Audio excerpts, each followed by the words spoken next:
Here. Al Mesa. Yeah. Tony. Yep.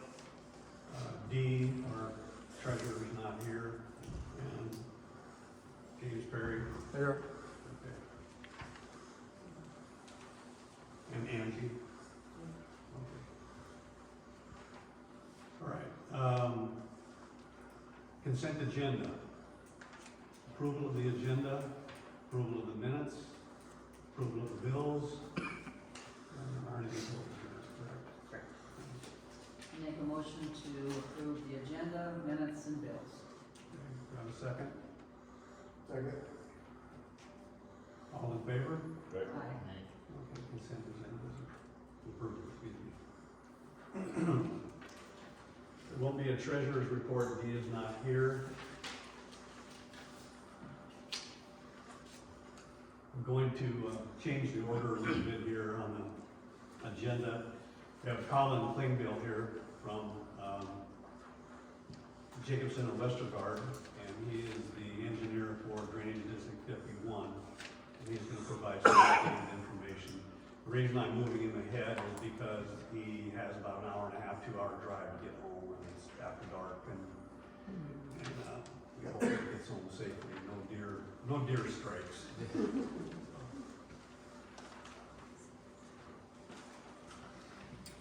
Well, thank you. Yeah. I guess just to start, I wanted to kind of do a follow-up. We had an informational meeting back in September, and I'm not sure if every one of you were there, but just kind of a follow-up on that and then touch on a couple subjects. So we had that meeting, and it did kind of get heated and stuff, but I think after we got through some of those things, there was good discussions that took place in kind of discussing the issues. And so just to kind of go way back to the beginning, there's been some drainage issues in town, and specifically in this Drainage District 51, which does kind of extend. It's mostly on the west side of the railroad tracks. And then extends down south of the co-op and encompasses some of the golf course as well. So then a petition was filed and our firm was hired to investigate. So we're working on our investigations, and what it'll lead to is a report. But one of the reasons for the informational meeting is what I was seeing, in addition to problems with tree roots in the tile, is that if you're looking at it in modern design standards, basically the existing tile would be too small. And so we're looking at something significantly larger, going through the middle of town would be a big cost. So we thought it would be good to have an informational meeting with no pressure, no decisions could be made to discuss that. So that's what that informational meeting was. Kind of the takeaways that came out of that is that, and this is one reason why we had the meeting, was really it didn't seem like there's much appetite for a very large and costly project, and that's understandable. So from that meeting, I kind of went back to the office and was looking at, what ways can we improve drainage for the lowest amount of money, so essentially the most bang for your buck. And since that meeting, I looked at extending. There's a short section of ditch by the railroad tracks, and digging out a ditch channel is cheaper than tile. And so I kind of had started a discussion, and I wasn't there when it was discussed. I guess the Parks and Rec Board maybe looked at that and wasn't really interested in doing a ditch. And that's fine. I guess my intent wasn't to try to get pushy or something. This is a strange deal with the Drainage District and the City of Rolfe. In the Drainage District, the county supervisors are the trustees, but we all got to work together to make this thing work. So that's what I'm trying to do, is coordinate and cooperate with all like I said, essentially the goal with that was to try to do something for cheaper than what a pipe would cost. And just today I was looking a little bit more. I know before I had talked maybe up to a 60-inch diameter pipe would be the ultimate solution. Looking a little bit more at those calculations, I think possibly as low as like a 48-inch, and right now it's 20-inch diameter. So still significantly larger. In a ditch versus that size of pipe just down to Oak Street, there's a difference in cost of roughly about $75,000. And there's things, if there was interest moving forward and looking more at the ditch, there's things that we could do to try to, like basically I followed where the tile's at, so it kind of went right through this grassy area that looks like it's probably used for recreation. We could do things like keep it closer to the tracks, but it would still be an open channel in that park area by the ball field. So in any case, I just kind of wanted to let you know my thinking behind that.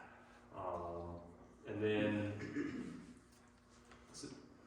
so another thing, I guess I've heard that there's been some trees that have been removed along the tile this fall. And if anybody's thinking about planting trees, I did bring a couple handouts, just stuff from the internet basically. I did some research. And if you're gonna plant trees, and this is something, I'll back up a little bit.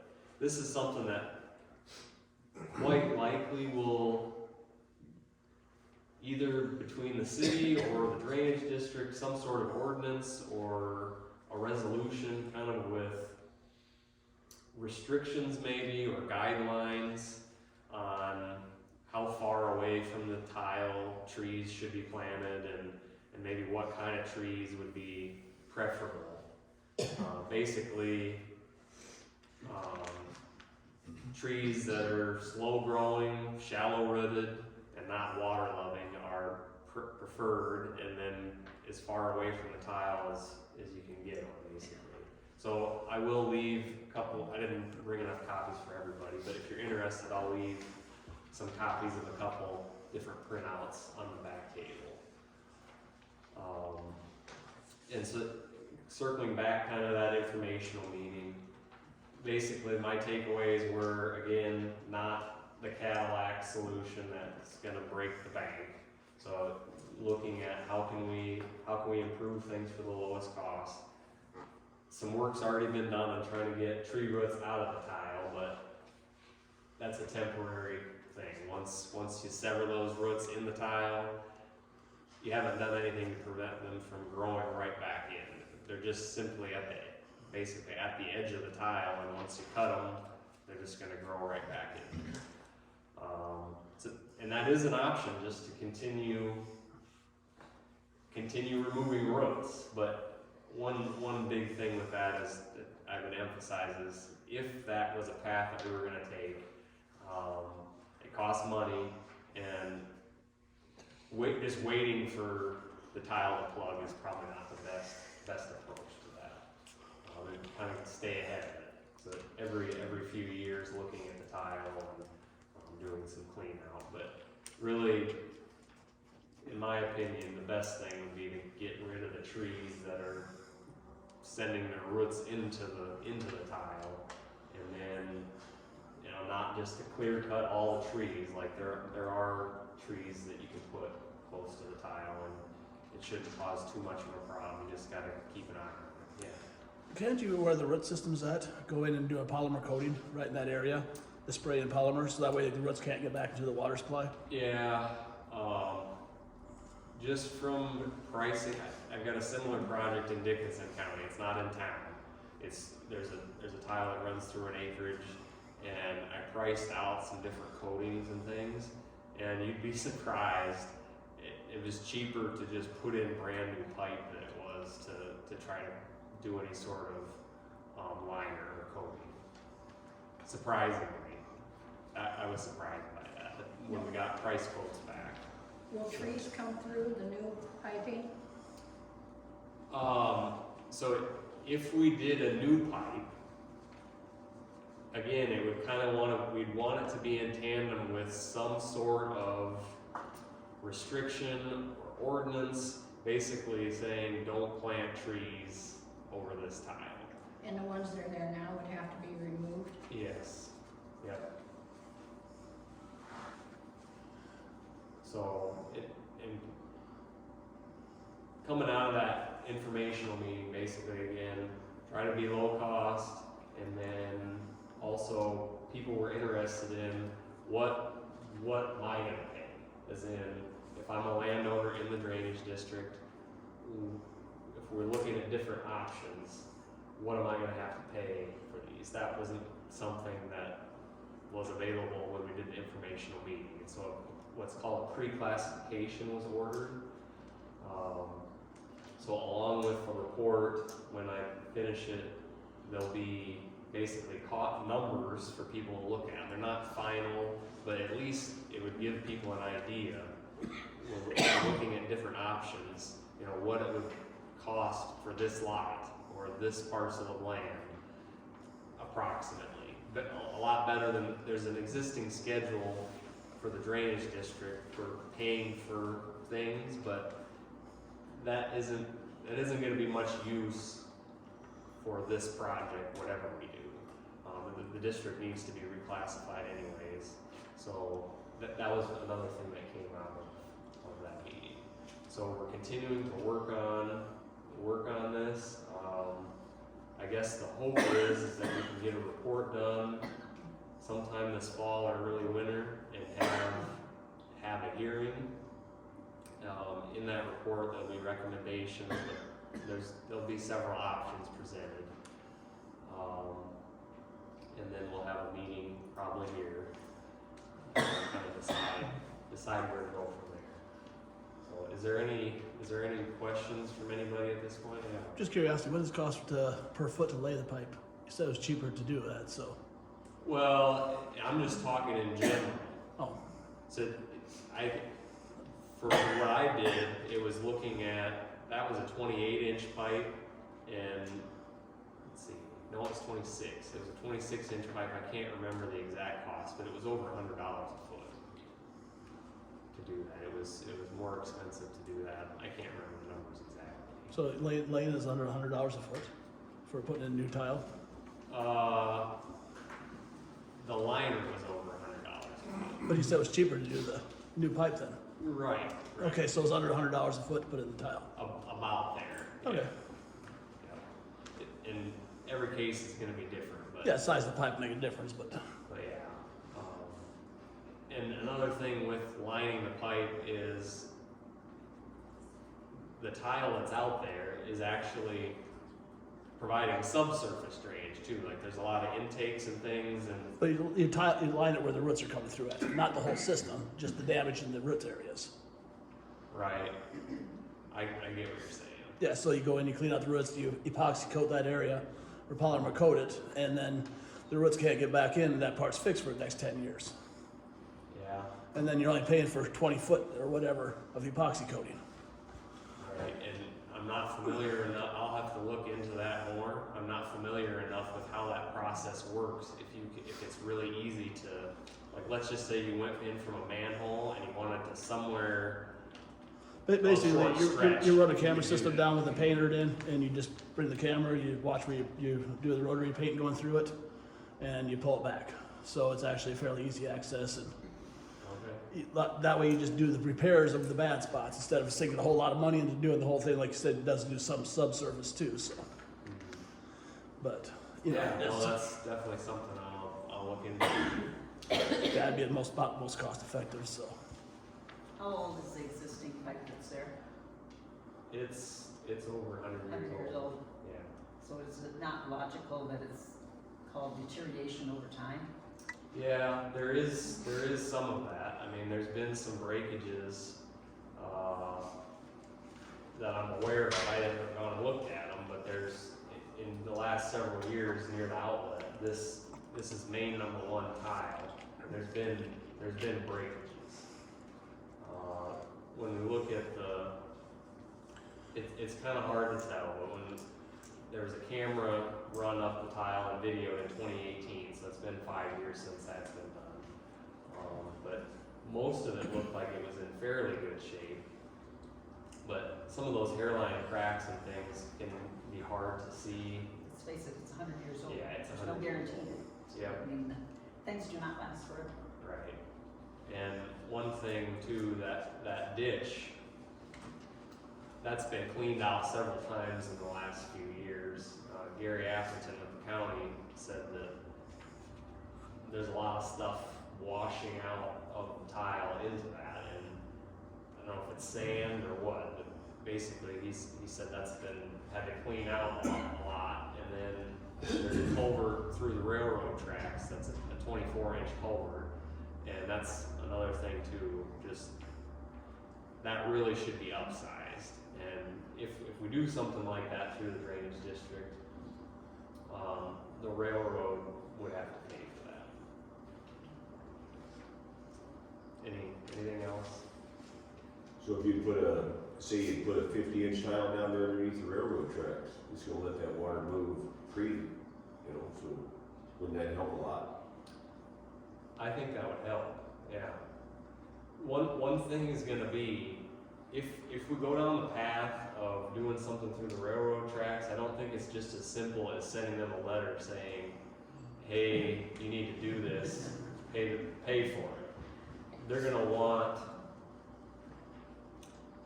want pretty good evidence that this is the right, like, what's the right size, what's the right need, what else are you doing? So that would have to be analyzed and have to provide that to them. But yes, that would help. I don't know that we would want to just do that on its own. And one reason for that is, if we know that the existing tile is really too small, and we know that at some point in the future it would be enlarged, it would probably have to go deeper. So if you go deeper, then you'd have to deepen the ditch, and really that culvert should be lower. So we want to make sure that that culvert's put in across the railroad tracks at the right elevation. So it really should be bigger and lower. And if it was that, actually, even if we didn't do something with the tile, if it was lower, if we got better grade on that, it possibly could wash, help not just pile up the material in that ditch and have to be cleaned out every few years. Anything else? Well, thank you very much for coming down and Yeah. updating us on that. Yep, I'll leave those handouts about the trees on the back table, and we'll keep working on the report. Thanks, everybody.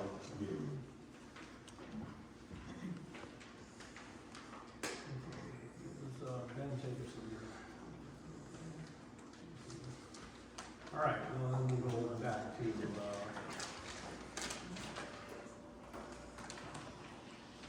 council comments.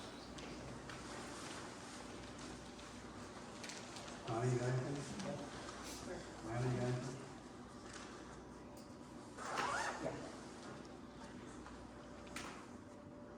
I think there's an individual on our council that needs to apologize to the city and to our mayor for accusing him and the city of using city money to purchase a property and to clear that property. He seemed very quick to put that on Facebook.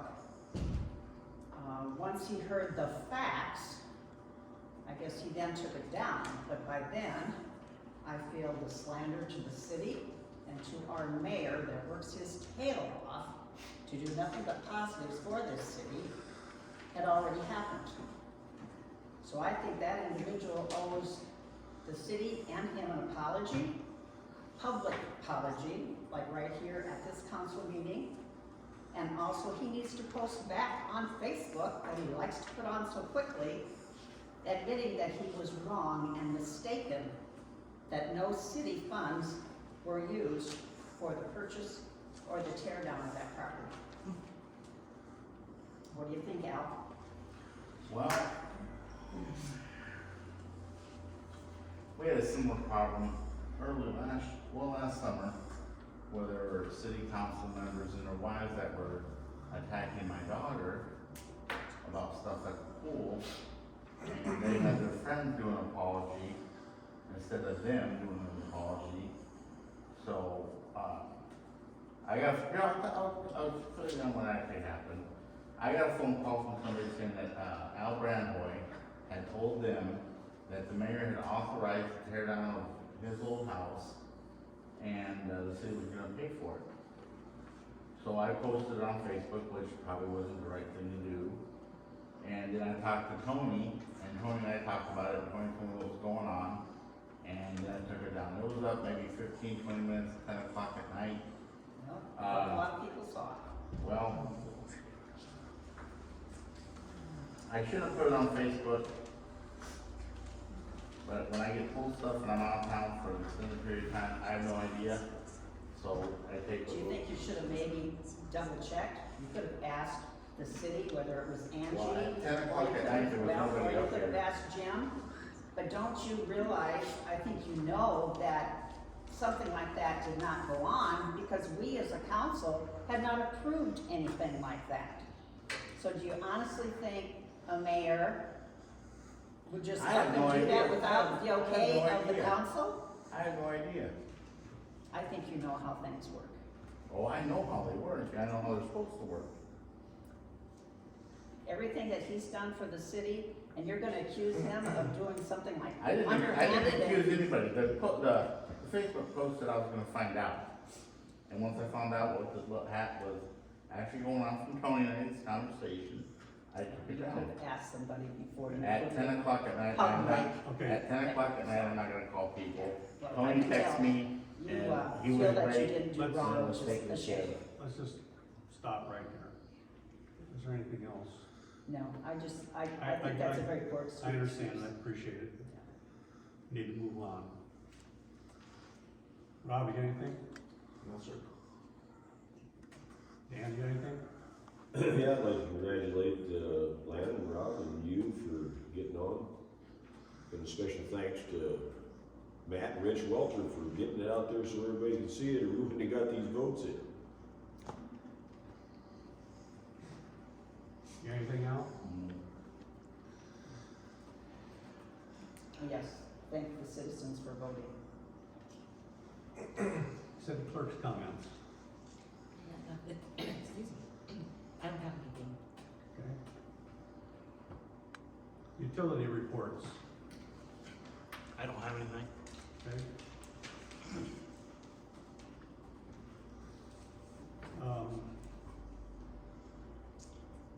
There's no complaint form, right? Okay. Citizens' comments. What's the citizen comments?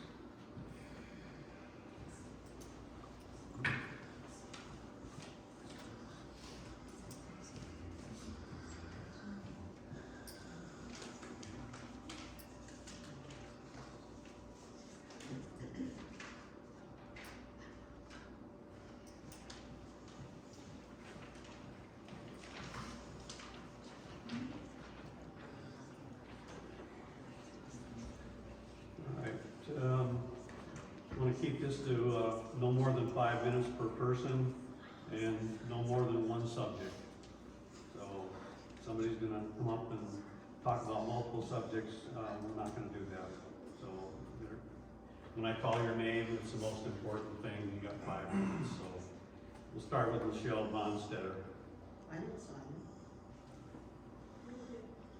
It says address the council, 5 minutes. Oh, I just signed the sheet for the sign. Okay. Honest mistake. Gloria Gunderson. Okay, that's cheap. We're attending. It was on the wrong side, I guess. All right. That was just It is, well, the signs were right above and we signed by the one, so we maybe signed the wrong. All right. Here's- Karen. Karen's the same thing? Maybe the other one is, I think the other one too. Yes, we all were the same ones. Did everybody sign? Is my name on there? Yep. Yeah. Can I just ask a quick question? Yep. Second, we see what the purpose is.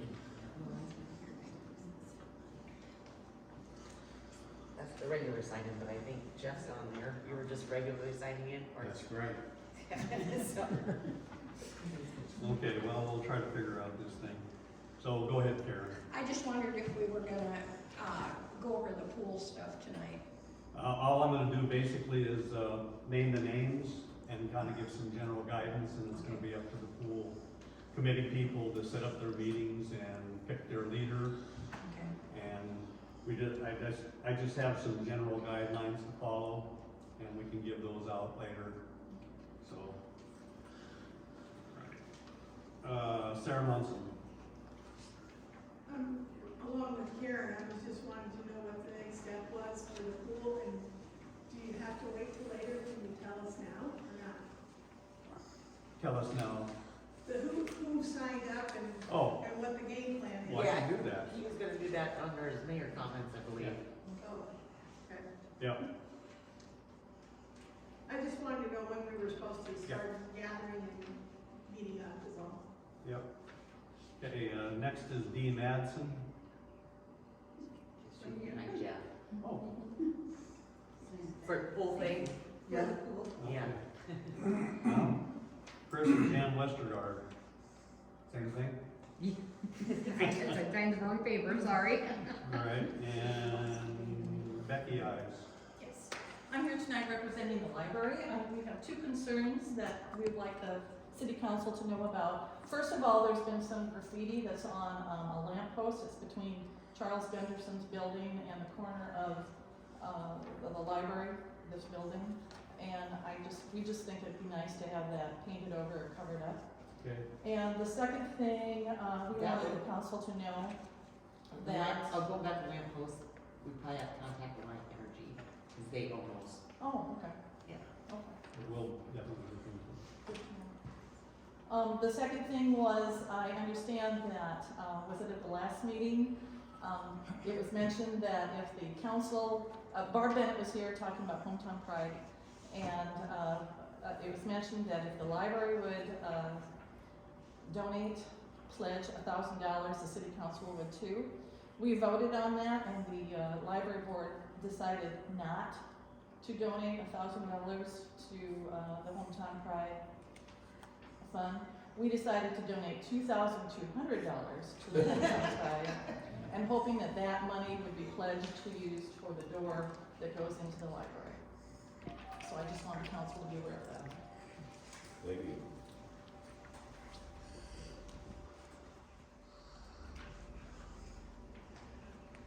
All right. This was that, and then, I'll just go over the sign-in sheet just to make sure. Jeff, Samantha, Gardner, Becky Ives, Colin Klingbeil, and Cassandra Lentz. You didn't have any comments to make, right, any of you? Okay.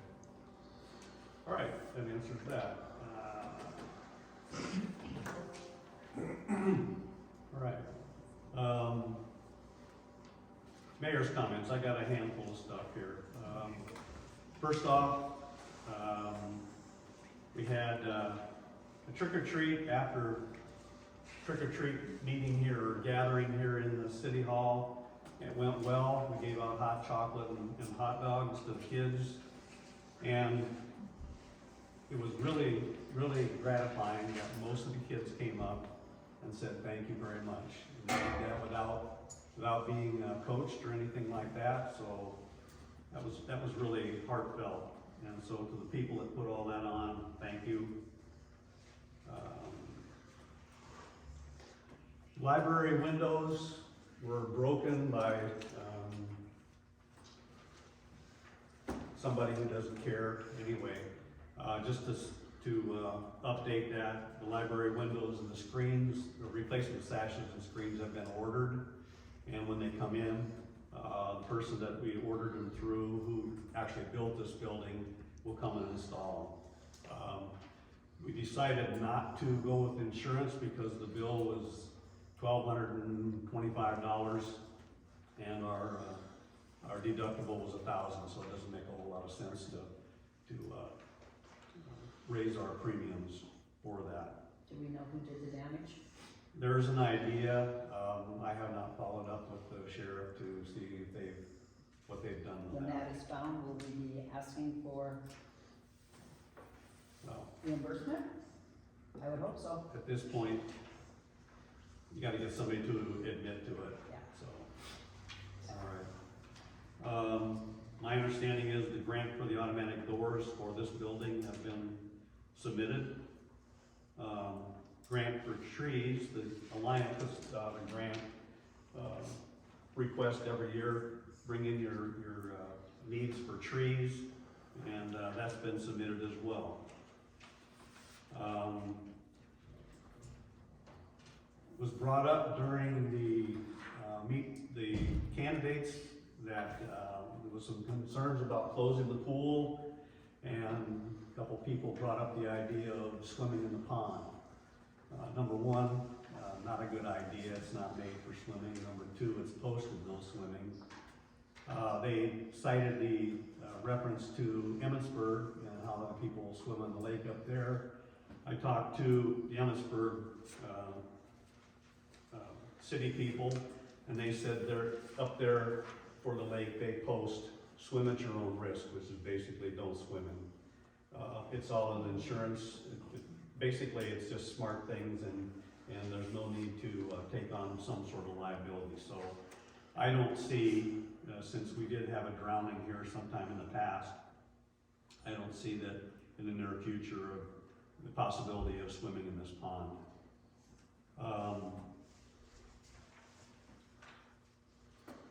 We're looking ahead at the possibility of going to a commercial garbage, or actually the solid waste disposal. The reason is our truck is old. We don't know how much longer it's gonna last. If it breaks down, we gotta find somebody to fix it. The last time we had major work done on it, it was out of service, what, month? Month and a half, couple months, yeah. Yeah, and finding somebody to work on it was a pain. The truck is getting so old that it's hard to get parts for. At some point, it's just gonna go belly up, so I think it's best that we start considering something to have in our back pocket in case we get to that point. We did meet with one commercial vendor, Bennett, and we talked to him just about what it would take to convert from what we do now to what they would offer. And the costs are a little bit higher, but not too bad. There will be some changes, but there's no sense going into a whole lot of detail right now, because if we decide to go down that road, when we decide to go down that road, we have to do a competitive bid contract. And so we would have to have proposals from each individual, or each company, we'd have to evaluate that. The thing I will say is that Bennett said if we go down that road, that we've got to at least get the contract done, the proposals evaluated at least 90 days ahead of time, because it takes about 60 days after the award to come up with the necessary equipment changes, which would be basically, if we were to go with them, and I'm not saying we are, we would go to the newer type of dumpster, 90-gallon dumpster, and all those with the steel wraparounds, they would have to go away because they wouldn't be compatible with the system. So anyway, that's something we're looking at, and I need the council to consider. It's best to probably, if we're gonna go down that road, we look at the end of a quarter to make the transition. So whether it's March, whether it's June, we have to look at all that. At the next council meeting, we're gonna have, try to have Bennett over here to explain what it is they do, what they can offer, and that's just for informational purposes. Let's see here. I submitted in the package some revised suggested language to revise our tree ordinance. If you've taken a chance to look at that, give me feedback. It's not something we're gonna vote on now. If we wanna go down that road, we have to set up a workshop and go over the language, make sure we agree on it, so that we can update our ordinance. The brush pile, things are going pretty good down there. We do have a few people that don't understand. You can't haul pallets down here, and other furniture and things like that, so. Hopefully the people are learning. To go along with what Colin was talking about for trees, there were some changes in that ordinance that, would basically encompass what they're doing and pull everybody on the same page, I hope. Let's see. 807 Elm Street, that's the house down here. We are not going to get that. We're not going to be able to get our hands on that for at least 2 years. The reason is that the heir to the property, let me step back. There was a tax sale certificate on both parcels that the house sits on. And because of that, and the fact that the heir does not want to deal with it, we're basically stuck. We have to wait for that tax sale certificate to mature before we can move ahead with trying to do anything with that property. So we're gonna have to unfortunately look at that place for another couple of years. I talked to Charles, and he's been trying to figure out a way around a lot of this stuff, and he says there's no shortcut here, so we're stuck. So meanwhile, we still take care of it. Yeah. Yeah. And, let's see here. There's a nuisance abatement meeting. This will be on the 21st. This is a meeting with, city leaders are meeting with the Pocahontas Economic Development Committee chairman. They have a program over in Woodbury County where each town shares the cost of a nuisance abatement officer. And so this nuisance abatement officer is going to come and speak to us and give us the layout of how that occurred and their successes and so on and so forth. So that there's talk about trying to implement that here. So all the information that we're going to get is going to be valuable. All right. There was a recent incident where water systems in the town were damaged. I went and read the ordinances. The ordinances that we have now are changed from the ordinances that were looked at before during that issue. There's a couple things that people need to be aware of. Get to the ordinance here.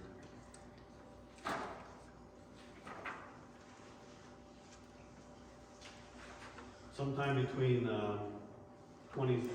2008 and 2016, the state changed the rules, and we're still looking into that.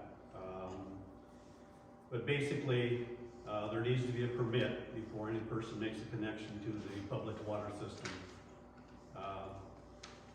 Compliance with the plumbing code, installation of any water service pipe or any connection shall comply with all pertinent and applicable provisions of the Iowa State Plumbing Code. The plumber required, and I'm still looking into this to see if there might be a workaround. According to what I was told today, all installations of water service pipes and connections to the water system shall be made by a state licensed plumber.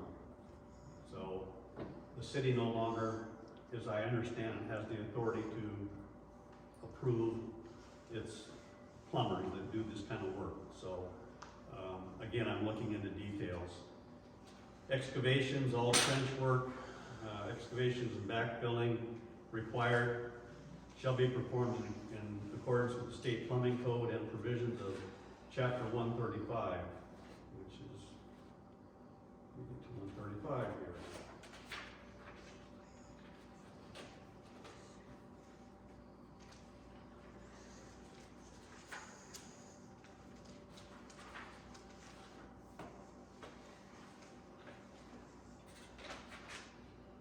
Excavations, no person shall dig, excavate, or in any manner disturb any street, parking, or alley except in accordance with the following. A permit is required.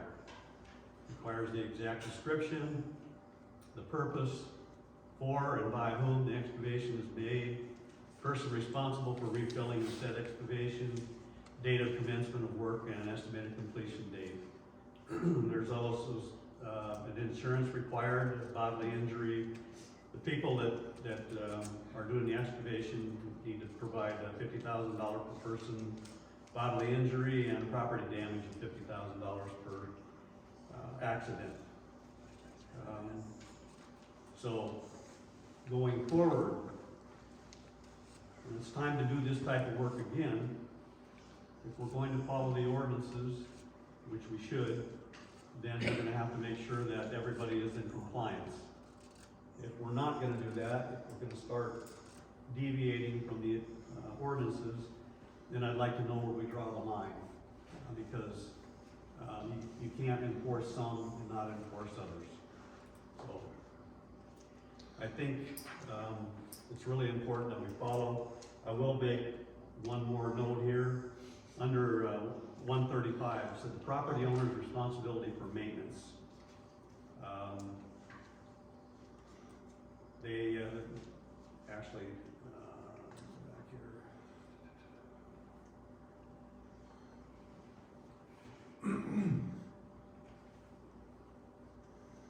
Water Street, No. Street. I'm sorry. I was looking at the wrong one. Basically, it's that the property owner is responsible for all costs if there's damage done. So, anyway. So I want people to understand that just because you own property, there are other underlying issues that you need to consider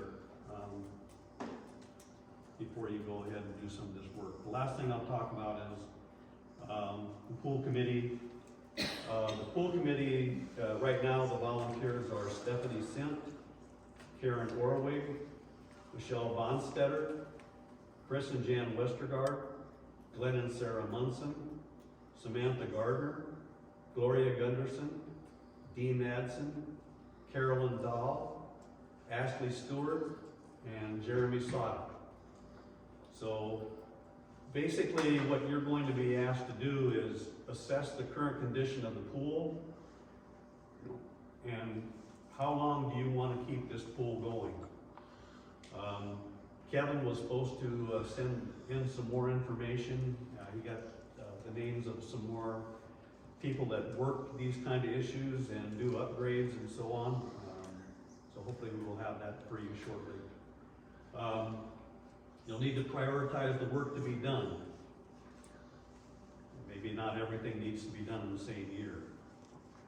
You research the provider, the people that will do the work for you, and decide who's going to do what, who's going to volunteer, what the schedule's going to be, what the costs are going to be. You evaluate any proposals for return on investment. Some people don't understand what that is. We had a person speak up and say that they had checked with a pool company and they had said they could put in a liner in for $70,000. That may be so, but then what goes along with that? Do we have to tear the coping off to put that in? Who puts it in? How long will it last? If we're spending $70,000 and it's only good for a year, that's not a good return on investment in my book. So we also need to find a funding stream and donors, because the city is not going to be able to pay for all this. And then on top of it, we need a long-term operating plan.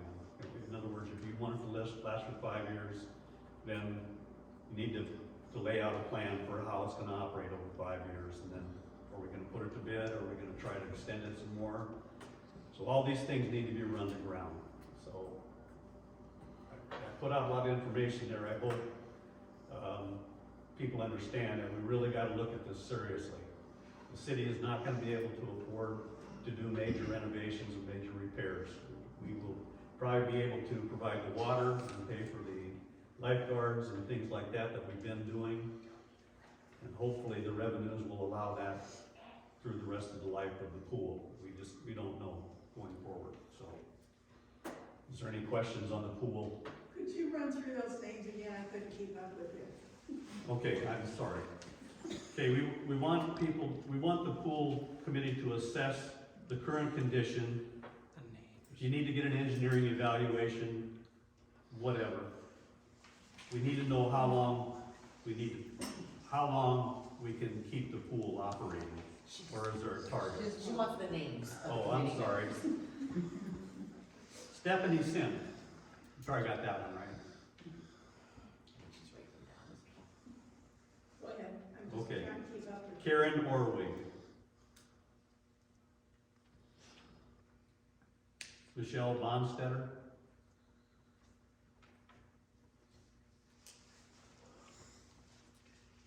Chris and Jan Westergaard.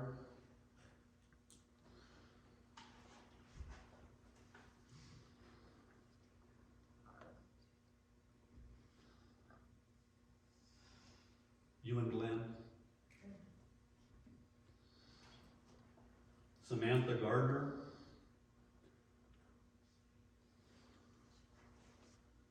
Gloria Gunderson.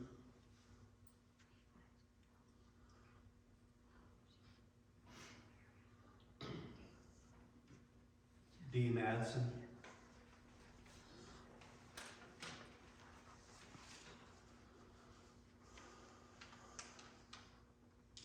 Carolyn Dahl.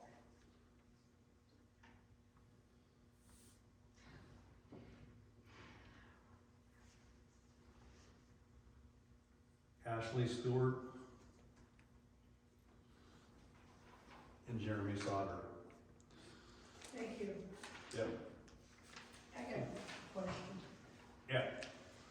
If we get along here and we kind of get a price of what we think, would it behoove us to try to take pledges to see if we're even gonna get enough money to do what we think has to be done? Yeah, as long as they're not, in other words, you can ask for a pledge, but not committal, in other words. you can't- Right, but we gotta see if we can even round up the money Yeah. to do it. I wondered if we could do it with like Yeah. pledges. You kind of need to determine what your cost is gonna be first. before Right, you- I realize that, but I just see what kind of support we have. Yeah. Did you have another one then? Another question? No. Okay. Anybody else got any questions on that? Do we have a copy of your list of things? I can make you a copy. Yeah, I'll have to type it out because my hand scratching here is not that great, so. Thank you. Computer just.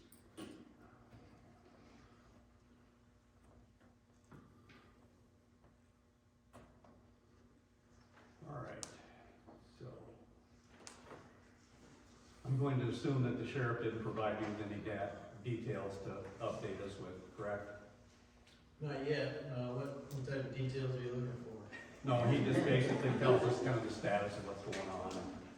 So, yeah, I'm sure most of you have obviously heard by now that the sheriff's office bond has passed for the new jail, so, we can't thank the citizens of Rolfe, obviously, and everyone in Pocahontas County for your support, so it's been huge to show that we passed with 70% on the first try, Thank everybody that ever came to the meetings that we had about the jail, so put on by Chief Deputy Van Dawn.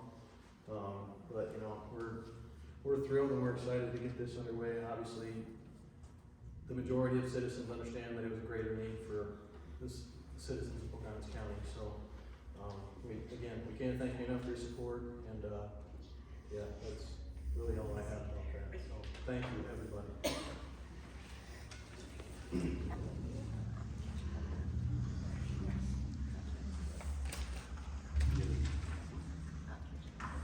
I can't read your last name. Christians. Yeah. Yes. I can't see that far. Next item is a resolution determining the necessity and fixing a date for a public hearing on the matter of the adoption of a proposed amendment 1 to the Rolfe Urban Revitalization Plan. So,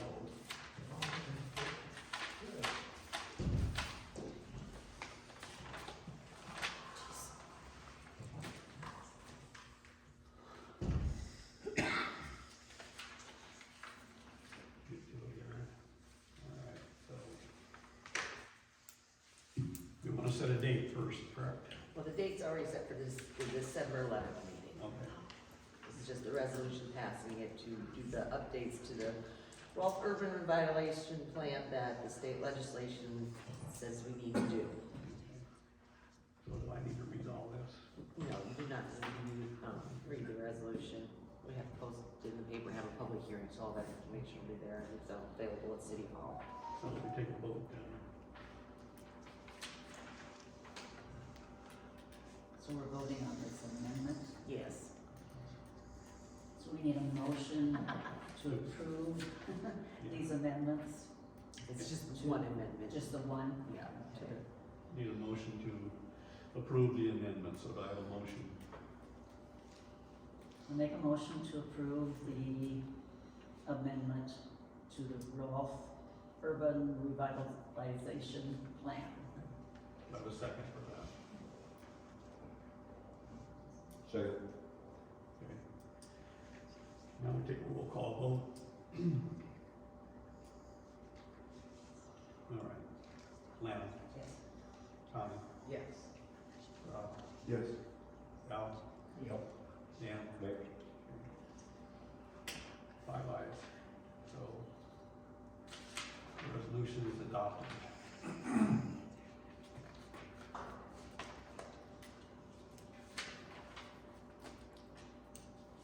You got everything you need now? Yep.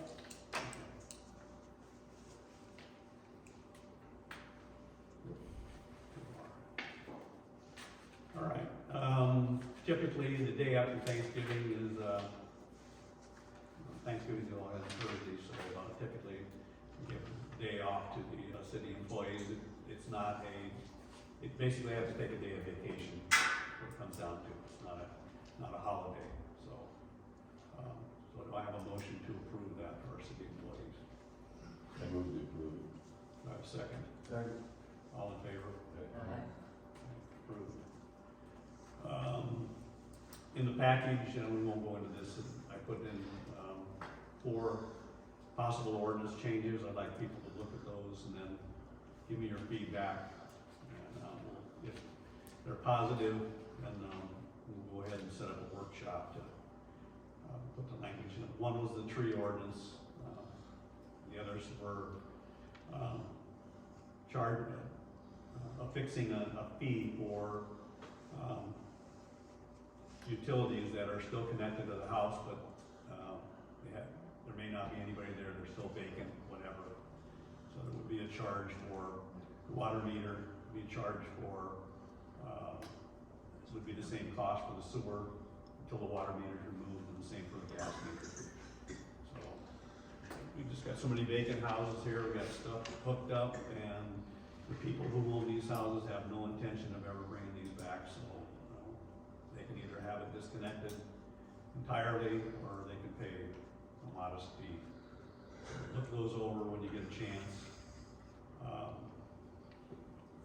Last item on here is nuisance abatements. We have a upcoming court date on the 21st.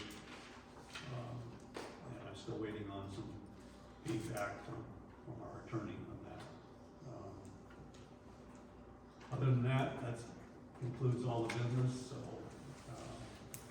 I have a motion to adjourn. One question for Angie. Since there's a few people here, I've had quite a few people want to know about their water bill. Okay, what about the water bill? That it hasn't been sent out there? Yeah, it's been mailed. It's been, yeah. Yeah, They got behind what, because we had to wait for the meter reading guy to get the meter reads to us, and then I ended up getting COVID. heard that. So, So do I have one of them now, I don't know? you should, I had people bringing some in today.